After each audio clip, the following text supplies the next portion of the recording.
12절까지 말씀입니다. 고린도후서 1장 12절에서 22절까지 말씀 함께 보도록 하겠습니다. 제가 읽습니다. 우리가 세상에서 특별히 너희에 대하여 하나님의 거룩함과 진실함으로 행하되 육체의 지혜로 하지 아니하고 하나님의 은혜로 행함은 우리 양심이 증언하는 바니 이것이 우리의 자랑이라. 오직 너희가 읽고 아는 것 외에 우리가 다른 것을 쓰지 아니하노니 너희가 완전히 알기를 내가 바라는 것은 너희가 우리를 부분적으로 알았으나 우리 주 예수의 날에는 너희가 우리의 자랑이 되고 우리가 너희의 자랑이 되는 그것이라. 내가 이 확신을 가지고 너희로 두 번 은혜를 얻게 하기 위하여 먼저 너희에게 이르렀다가 너희를 지나 마게도냐로 갔다가 다시 마게도냐에서 너희에게 가서 너희의 도움으로 유대로 가기를 계획하였으니 이렇게 계획할 때에 어찌 경솔히 하였으리요. 혹 계획하기를 육체를 따라 계획하여 예 하면서 아니라 하는 일이 내게 있겠느냐. 하나님은 미쁘시니라. 우리가 너희에게 한 말은 예 하고 아니라 함이 없노라. 우리 곧 나와 실루아노와 디모데로 말미암아 너희 가운데 전파된 하나님의 아들 예수 그리스도는 예 하고 아니라 함이 되지 아니하셨으니 그에게는 예만 되었느니라. 하나님의 약속은 얼마든지 그리스도 안에서 예가 되니 그런즉 그로 말미암아 우리가 아멘하여 하나님께 영광을 돌리게 되느니라. 우리를 너희와 함께 그리스도 안에서 굳건하게 하시고 우리에게 기름을 부으신 이는 하나님이시니 그가 또한 우리에게 인치시고 보증으로 우리 마음에 성령을 주셨느니라. 아멘. 흔히들 우리 삶의 모든 일들을 세옹지마라고 표현합니다. 살아가면서 행복과 불행 그리고 우리들에게 일어나는 일들을 쉽게 예측할 수 없다라는 말입니다. 때로는 이 말로 어려움을 당한 사람들을 위로하는 성도들도 있습니다. 살아가면서 어떤 일이 벌어질지 우리는 정말로 잘 알지 못합니다. 성도라고 해서 그 일들을 알 수 있는 것도 아닙니다. 잘해보려고 하는 일이 오히려 해가 되기도 하고 오해를 풀려고 했는데 더 깊은 갈등을 만드는 경우도 있습니다. 그러나 때론 자신도 모르게 문제가 해결되는 경우들도 우리는 경험하게 됩니다. 우리가 마음 먹는 대로 되지 않는 것이 우리의 삶입니다. 이를 잘 보여주는 이가 오늘 본문에도 등장합니다. 바로 바울입니다. 오늘부터 우리는 고린도 후서를 묵상하게 됩니다. 고린도 전후서는 같은 사람이 같은 교회에 보낸 편지이지만 그 내용과 분위기는 참 많이 다릅니다. 바울은 본래 에베소에서 바닷길을 통해 고린도로 직행하였다가 마게도냐를 들른 후에 다시 고린도를 거쳐 예루살렘으로 가고자 계획을 세웠습니다.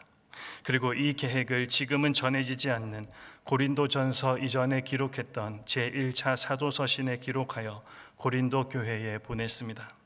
그러나 바울은 제1차 사도서신 발송 후에 고린도 교회가 여러 문제에 직면해 있다라는 소식을 듣게 되었고 그런 이유로 고린도를 단지 지나가는 길에 들르지 않고 좀 더 오래 머물면서 고린도 교회의 문제를 해결하고자 하였습니다.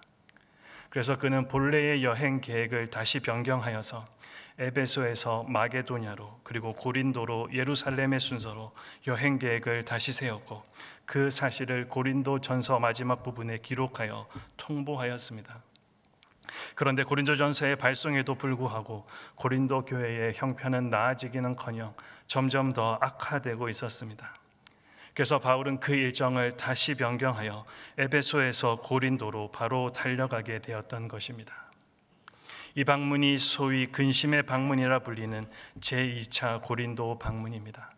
하지만 바울은 이때 무엇인가 알 수 없는 이유로 방문 목적을 달성하지 못하고 곧 다시 오겠다라고 한 후에 에베소로 돌아오고 말았습니다. 근심의 방문 이후 바울은 소위 눈물의 편지라는 현재는 전승되지 않는 사도서신을 고린도 교회에 발송했고 그 결과 고린도 교회 대부분의 성도들이 자신들의 잘못을 뉘우치고 회개하였습니다.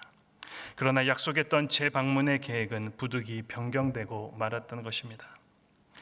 당시에 참복음을 전하는 바울과 달리 자기들의 유익을 위하여 다른 복음을 퍼뜨리는 거짓 사도들이 있었습니다. 그들에게 미혹된 고린도 교회 성도 중에 일부가 이 일을 놓고 바울을 향해 신실하지 못한 자라는 비난과 함께 심지어는 바울이 가지고 있었던 사도권 또 사도직 자체를 부인하고 나서는 일대의 위기 상황이 발생하고 말았던 것입니다. 이에 바울은 방문 계획 변경에 대한 해명과 그리고 자신이 사도라는 사실을 설명하고 변증하기 위해 고린도 후서를 집필하게 되었습니다.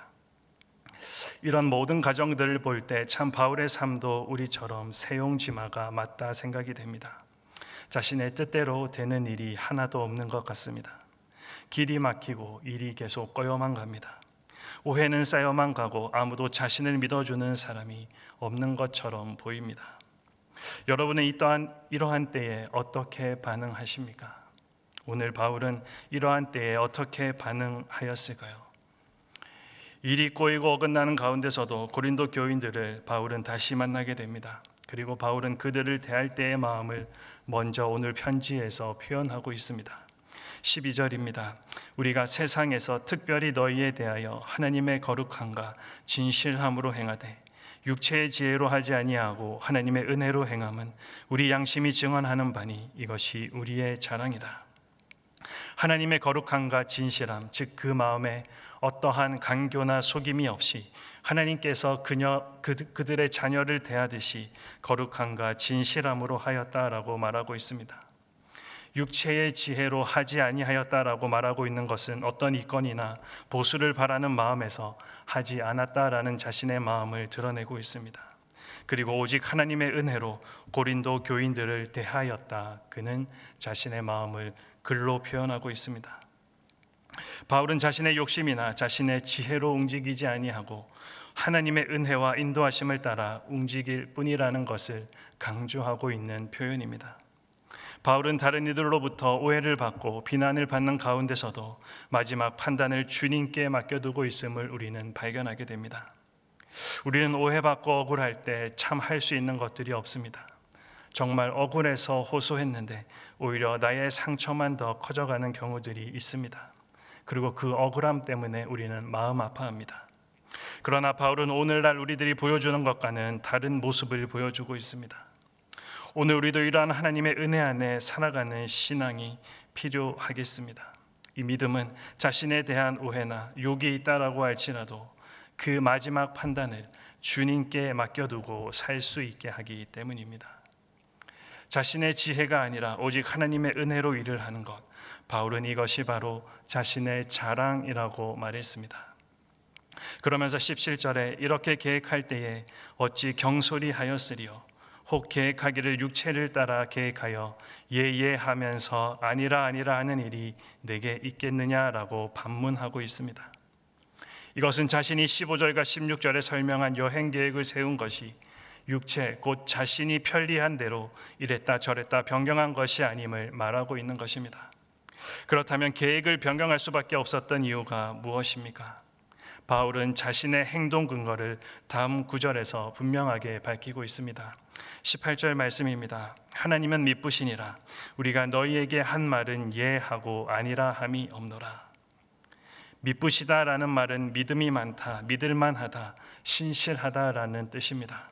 바울은 하나님의 신실하심을 따라 항상 예만 하기를 원합니다.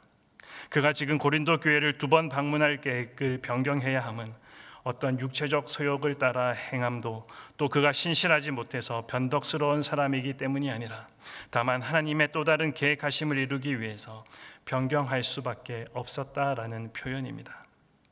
그리고 19절에 우리 곧 나와 실로아노와 디모데로 말미암아 너희 가운데 전파된 하나님의 아들 예수 그리스도는 예하고 아니라 함이 되지 아니하셨으니 그에게는 예만 되었느니라 라고 말씀합니다.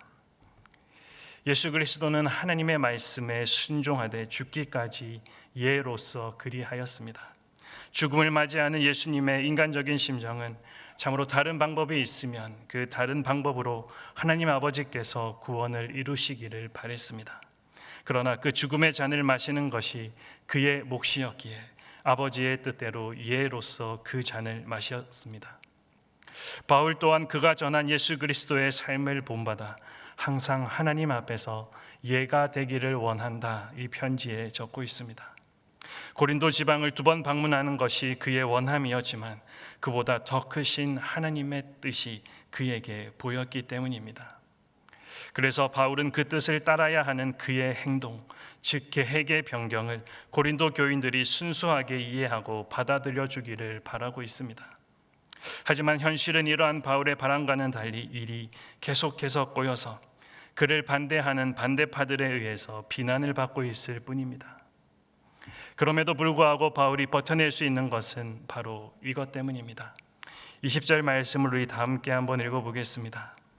하나님의 약속은 얼마든지 그리스도 안에서 이해가 되니 그런즉 그로 말미암아 우리가 아멘하여 하나님께 영광을 돌리게 되느니라. 그렇습니다. 때로 우리 인간의 계획은 우리의 바람과는 달리 변경되어지는 때가 있습니다. 그러나 하나님의 약속의 성취에는 조금도 어그러짐이 없다라는 사실입니다. 이것은 하나님의 신실하심에 대한 증거이기도 합니다. 이 확신에 찬 고백을 가능하게 하는 가장 의미 있는 증거가 무엇입니까? 바로 앞에서 바울이 이야기했던 하나님의 약속이 얼마든지 이루어지는 예수 그리스도입니다. 그리스도 안에서 그리스도의 재림과 하나님 나라에 대한 그 모든 약속, 이러한 것들이 우리 인간의 생각에는 더디오고 이루어지지 않을 것 같이 느껴지기도 하지만 이것은 모두 반드시 이루어질 것입니다. 그러므로 우리는 우리에게 명령하시고 약속하시는 그 하나님의 말씀에 항상 아멘으로 대답하여 하나님께 영광을 돌려야 한다라는 사실입니다. 우리의 삶은 새용치마가 맞습니다.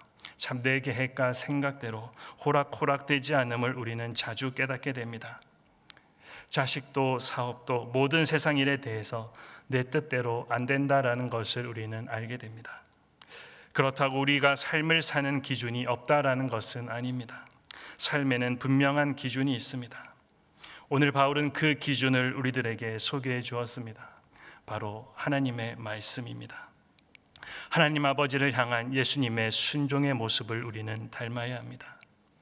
지금 한순간 내 생각으로 볼 때는 너무나 꼬이고 꼬여서 아니요라고 밖에 말할 수 없는 상황이지만 눈을 들어서 나를 붙들고 계시는 그 하나님을 바라볼 때 지금 이 시간은 나로 하여금 하나님을 의지하고 사는 삶으로 밀어넣기 위한 하나님의 은혜라는 것을 우리는 발견할 수가 있을 것입니다. 내가 보기에는 아니요이지만 하나님 편에서 볼 때는 예가 된다는 것을 깨닫는 순간부터 어떤 일 속에서도 우리는 실망하지 않고 또 낙담하지 않고 변함없이 주님을 바라볼 수가 있는 것입니다. 하나님께서 우리에게 약속으로 예가 되어주신 것 같이 그리스도께서 하나님 앞과 그리고 사람들에게 예가 되어주신 것 같이 또한 바울이 하나님 앞과 사람들 앞에서 예가 되려고 힘썼던 것 같이 오늘 우리 한 사람 한 사람 하나님 앞과 사람들 앞에서 오늘에게 주신 이 하루 그 하나님의 선하신 뜻을 이루는 일에 아멘이 될 수 있기를 소망합니다.